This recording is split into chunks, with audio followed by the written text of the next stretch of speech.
Human Government, What is the Chain Hanging On? Written by David Breeden, read by Justin Bovee. The Great Chain of Being. The concept is as old as agricultural kingdoms. It's an idea that preceded its naming because it was simply assumed to be the way of being. Humans were the crown of creation, and in charge of the earth and all animals and plant life. But in this way of thinking, humanity was not the tippy top, for the gods had created human beings and the earth and all its flora and fauna for a reason. The earth and all its flora and fauna were for the express use of humanity. Furthermore, those gods in charge ensured order, both seasonal and social, and those gods would continue guaranteeing the order they had created, if humanity properly worshipped the gods and properly respected the social order. It was all a long chain.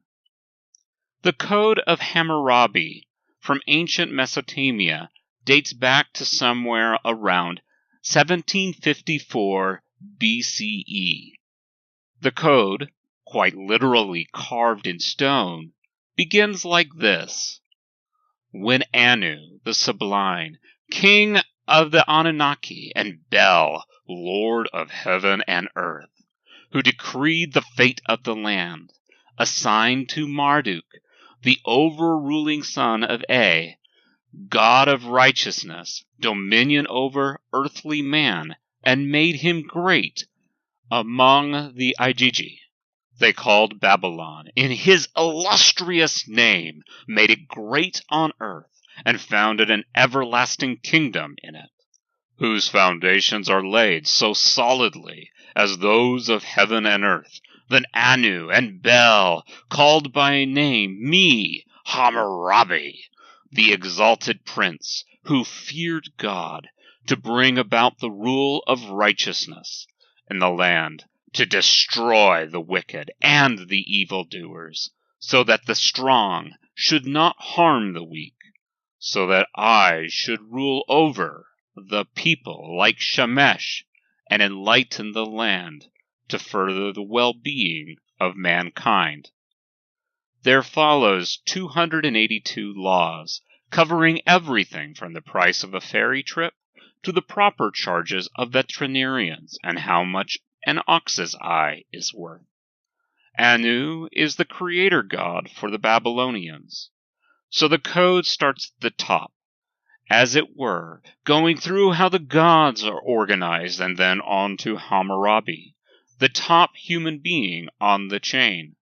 A man who respects the gods and who intends to bring about the rule of righteousness in the land. This code is a Bronze Age piece of writing, roughly 4,000 years old.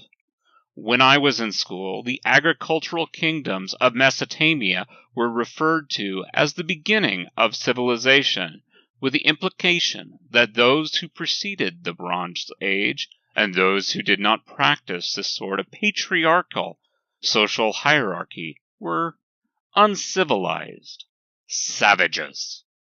Not a very polite term for all the other humans living on the planet, or those who had lived in the 50,000 years of human history that preceded the Mesopotamian social order.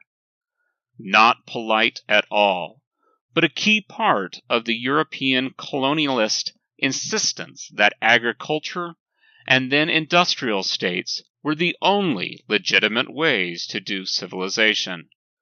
Notice that this hierarchy is the social setup among the Hebrew people in the Bible with their 10 Commandments. It is the way of the Romans with their empire, and on and on. When our fundamentalist Christian friends claim that God is punishing the United States for one sin or another, or that God has chosen or is blessing our national leaders, Hammurabi's style of governing is what they have in mind. This style of government was never questioned until the Puritans came along in Great Britain. Sure, lots of revolutions and usurpations of power had occurred over time, but always the usurpers claimed to be the rightful monarch, restoring the order that the gods wanted. The Puritans changed the equation.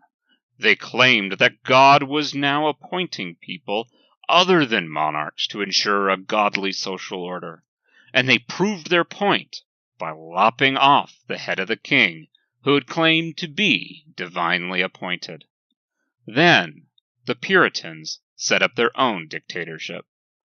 Now, they weren't in principle questioning the great chain of being, but they were questioning how the links went together. Their murder of their duly appointed king set in motion a domino effect, leading to the claim among American revolutionaries, vox populi, vox dei, the voice of the people is the voice of God.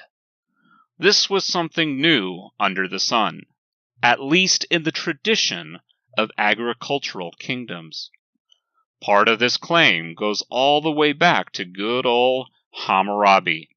The gods guarantee order when the people respect the gods. It's just that the Puritans in England and the colonists in America were listening to a different god, or something like that. This leads to an interesting question. How do we go about hearing and interpreting the voice of God? Do we need to listen to clergy? Is it by pure numbers and therefore democracy? Or does divinity speak through leaders elected by the people and therefore a republic is in order? Furthermore, here in the U.S. anyway, the left, right, and center all claim to speak for God. So, is Dea Vox on the left, the right, or the middle? Or is Deus Vox only known after each vote is tallied or each bill is passed? And for that minority of us who don't believe there are any gods directing human actions, what then? What now? Are we saying that the universe is ordered by natural laws and not the gods? And if so, how are we expecting the Hammurabis on our planet to govern? Tradition? Reason? Art? What about that purported separation of church and state? It's a question.